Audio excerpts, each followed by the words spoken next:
parte tu tutoriale, guys. Anyway, cringe intro. It's me, NunoTheDude. I'm gonna show you the next characters. So first of all, I'm gonna get like Ufa, Juna, and Hamsday out of the way. Even though like I used Hamsday for quite a long time because he's like one of the more present party members, unlike my father in my life, JK. I don't know. I did use him for quite a bit, but I eventually gave up on him because I don't know. I just don't like his stats. Again, I'm very monkey brain. Just watch the first video, so I'm not sure if I'm doing something wrong. I don't know if I'm just stupid. Probably. Again, I'm a strength build in every game I play, so that's pretty self-explanatory. But my problem with Hamsday is the fact that his strength stat is very weak, magic is atrocious, endurance is laughable, and the only thing he has going for him is agility and luck, which, fair enough, those are decent. You know, you can like maybe make him a sort of like I'm not sure, just merchant or pugilist because of like the criticals, or a thief. But I don't like many of the archetypes, which I will explain in a little bit. Because like, for example, I don't like thief. He's like one of the lineages I dislike. I don't like the knight, useless. The warrior, for most of it, is kind of useless as well. The merchant is only good for like grinding if you're like over leveled. The summoner is just useless as well, and this one is useless as well. Like, I don't know, maybe I'm just monkey brain. Again, keep in mind, don't get offended. I'm just very one-minded, right?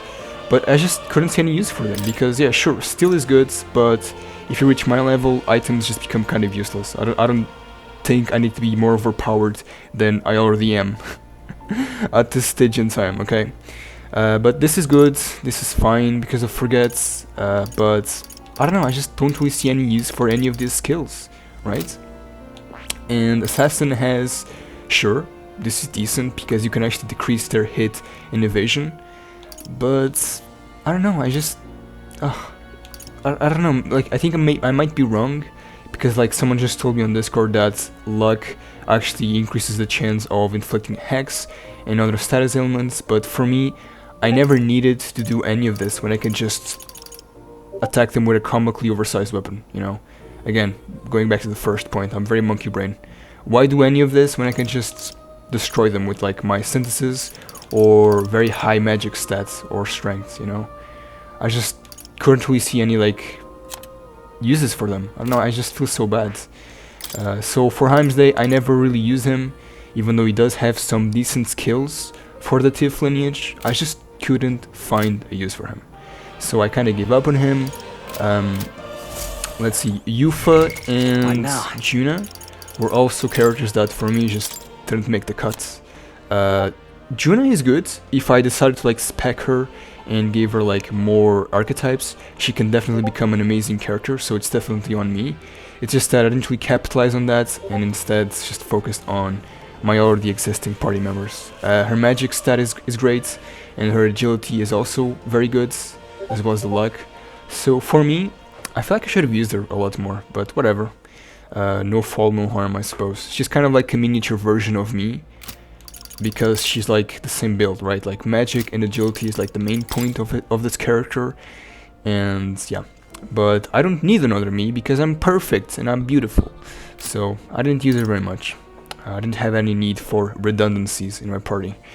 Ufa also came into party way too late for my tastes, and her magic and every stat she has actually is kind of useless in my opinion. So I didn't want to use her.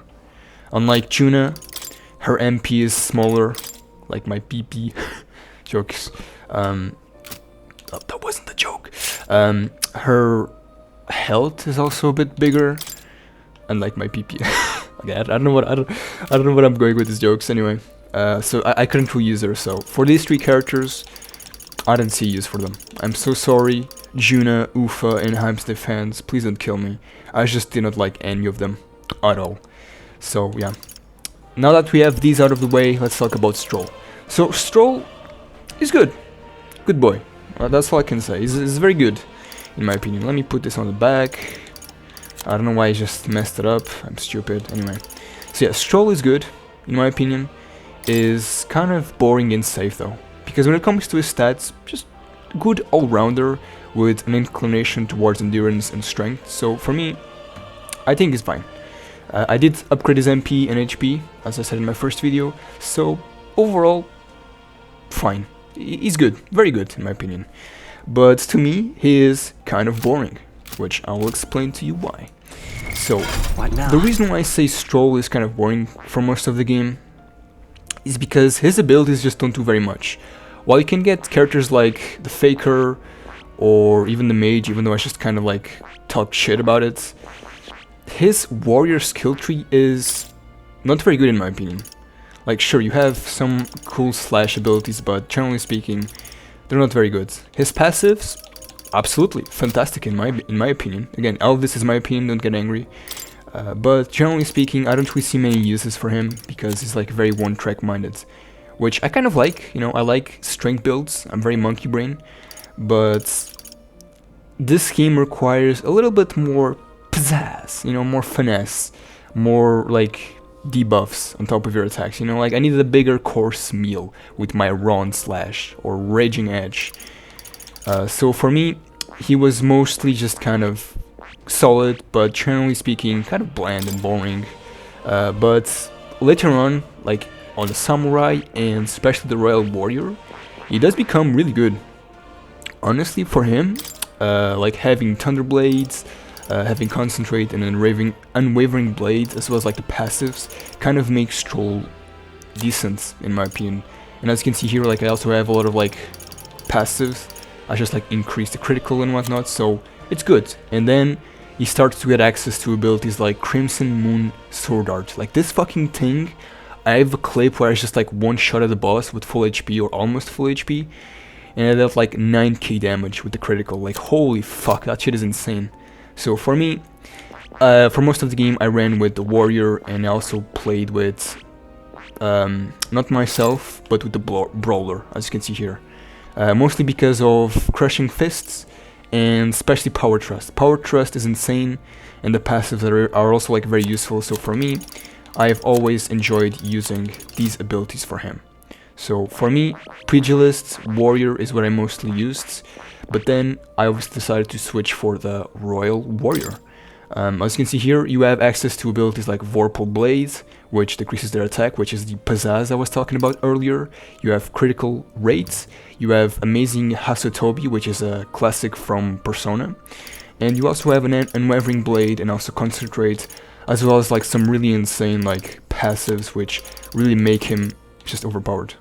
So for me, for most of the game, I have used him, and also like having abilities that's synthesized like this just make him too overpowered. So for me, easy choice. Strohl becomes boring but solid, but later on he is absolutely insane in the membrane.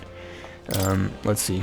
I also gave him this one, this accessory, because this accessory reduces the turn icon cost of synthesis by half, I think.